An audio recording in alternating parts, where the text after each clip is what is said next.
Using pen and ink shading techniques on your neurographic art can make it more dynamic, visually interesting. It can add a sense of dimensionality and just overall make the piece more interesting. Depending on how you're going to color your neurographic art, I would suggest doing this afterwards, applying it on top of the color.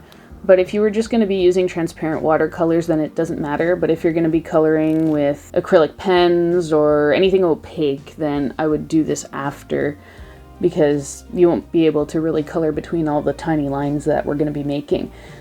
And an added benefit to your neurographic art practice is that you're adding a step. You deepen your involvement with the piece and you get to concentrate for a longer period of time. So there's that benefit to it too. So I prepared these pieces in advance just to show you the shading techniques on. So I didn't want to take the time to draw all this while I was showing you this. It's kind of pointless. You guys know how to do this by now probably, and if not, make sure to check out my neurographic art video. So a quick recap: pen and ink shading techniques. Actually, this is from my last video if you didn't see it. So what you can do with shading techniques is convey form, meaning the shape of the object, flat versus sphere, value, how light and dark something is, and the texture, what is it made of. So we've got hatching, which is just these parallel lines. The closer you make them, the darker your perceived value is. You can change it up with line weight. Cross hatching is lines running on top of each other in any direction for how many layers you want. It doesn't have to be just a tic-tac-toe grid like this. You can use stippling, which is a bunch of little dots. I love using this in neurographic art. It makes a really cool effect. You can also use scribbling, either loose scribbles or tight scribbles. And here I just demonstrated, you can see how the different shading techniques make the piece look different. So let's go back here. One thing I like to do is using hatching lines to convey a sense of depth. Make it look like these little holes are actually holes. You know, it just gives it more dimension. I'll show you what I mean. I'll demo it right now. So how you would do this is you pick a side. I'm going to go along the top edge. When it comes to your boundary lines on your piece, because this here represents the edge of my paper. So if you took up the whole paper, it's up to your discretion whether you consider the edge of the paper the top of your design for the purposes of this hatching treatment we're going to be putting on it. So I like using a thin point for this. This is a 0.1 micron pigment pen. You don't need this, but you know, we choose the tools we have and the tools we like. So I would start my hatching down like this. And try to have your lines about the same length. As you can tell, as they're going up, they get higher or lower, just like the line that you're drawing on. So as I'm getting to the side here, I'm fading it out. So we're not putting lines on the side nor on the bottom.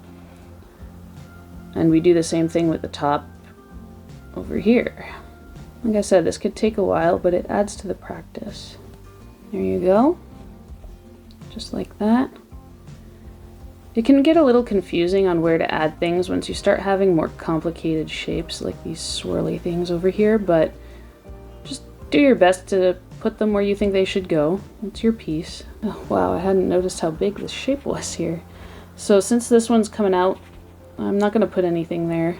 These can be a little tricky to navigate, but that's okay. Just got to take your time and put things where you think they should go. Yeah, so now you have this sense that there might be more depth to this. It adds interest. And now you can see what I mean by we don't have a top on these ones here. So I feel like because they're all on the same level, that if I added these strokes here, they look a little flat, and they'd look flat with or without them. It's just a fact of that being there. I suppose this here I could add some here. This is a top line here.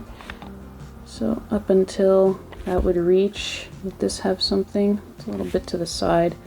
This one right here, up until about this point. So you can make these lines as long or as short as you want them to. If you wanted to add even more depth, you could add either a line of cross hatching up here to make that section darker without needing to thicken your original lines. Alternatively, you could do a second layer of shorter, closer together hatching lines like this.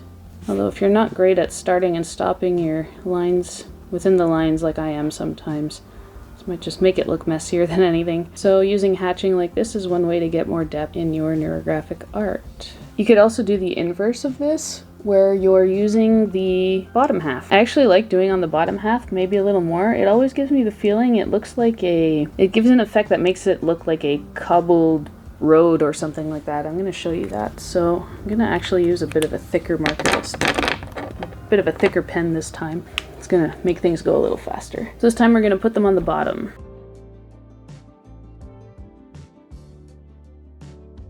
And if you really want to convey a stone sort of shape, you can put a little curve in your line. You don't have to make them stark straight. This could be a great technique for putting on top of, if you colored it in with neutral colors, grays, browns, beiges, tans, it could definitely look like a cobbled road. And when we get towards the bottom here, we're encountering the same issue that we did with the top over here. I would just leave it. It really doesn't add anything, but it's your drawing, so it's up to you. You can experiment and see if you like the effect or not. You can just do a little square like this if you want to test something out. I really love how it pops up. And you can darken the bottom parts in the same way that you did with the other one.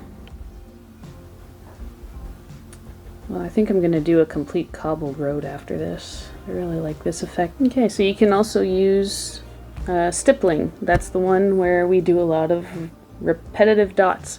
This one's really good for getting you in the zone if you want this project to take forever. And probably my favorite way of incorporating this is, you could do the same thing as here, but with dots instead of lines. But I really love doing a really dense, dark stipple all around the edge and get lighter towards the middle, so it makes it look like it's a bunch of little, not mountains, but little mounds, little hills. It looks pretty cool at the end once you have a little cluster going. So I'm not going to do this whole thing right now, but I'll do a few. I tend to cheat a little bit once I'm on the dark edge here.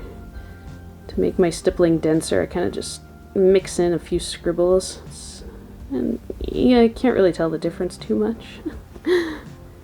Who's gonna know?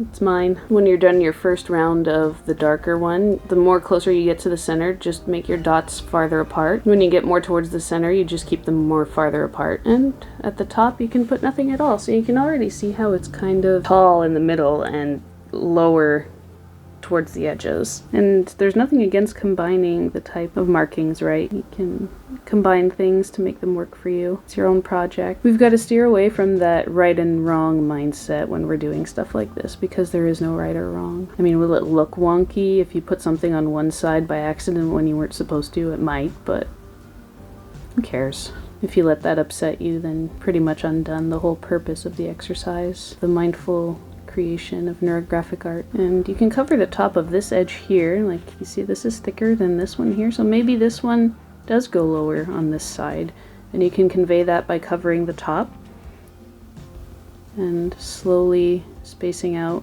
up to here, and this means that this is your highest point on that tile. Okay, so I think you've seen me draw enough dots. I'm gonna continue with this off screen and I'm gonna show it to you when I'm done, because when the whole thing is done, it's pretty cool. So I'm just gonna hop onto that and I'll be right back. So this is what that looks like after it's all finished. It's a lot of dots. It took me a couple of hours off camera to do this. But like I said, if you're looking to get into that headspace, then it is something that I think you should incorporate. I'm gonna try to do a little something with line weight and just see what that gives.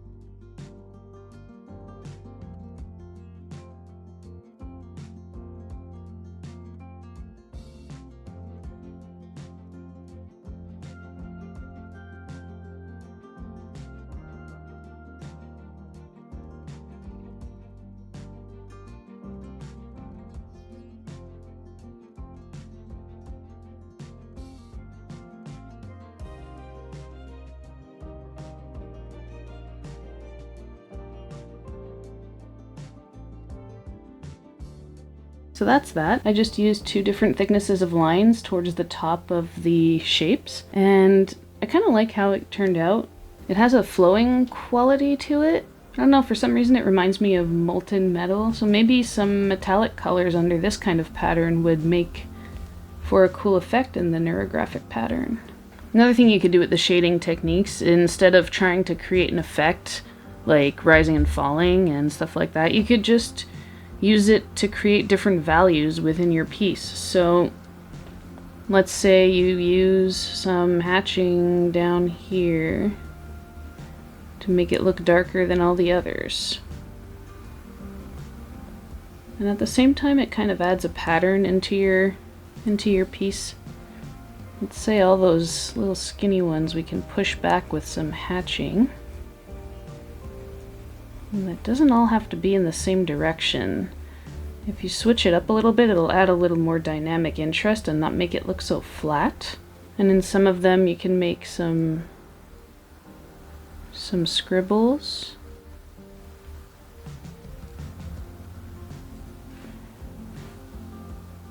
I find using the scribbling method this way works a little bit better than trying to use it to shade around the corners, because I feel like these patterns are already busy enough that if you try to do this on the corners, that if you try to do this along the edge, that it would just look a little strange. But yeah, in the absence of any doodle patterns, you could just use these shading techniques to fill in your gaps here if you wanted to, and it creates more interest. If you wanted to push some spaces back even further, then with the hatching, you could add in some cross hatching. So we make our first set of lines here, and then we make our crossing lines to make it a little darker.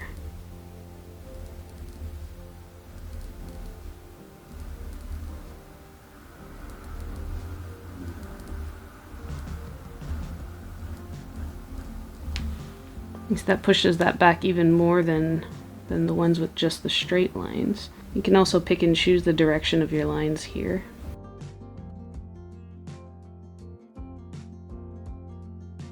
And you could stipple in some of them as well. Just mix it up and it'll create a variety of textures that makes it a little more interesting to look at. You don't even need to make the stippling that tight. If you had a color that you wanted to show through, you could loosen it up like this. And that way it just adds interest to the color you put beneath it. And it keeps it lighter, since we already have quite a few darker elements going on here.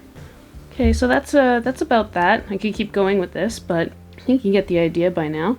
I hope this was helpful and that it gave you some ideas on how to elevate your own doodles in neurographic art and drawings. I'd really like to know in the comments if this was helpful to you. So start now. You can do it.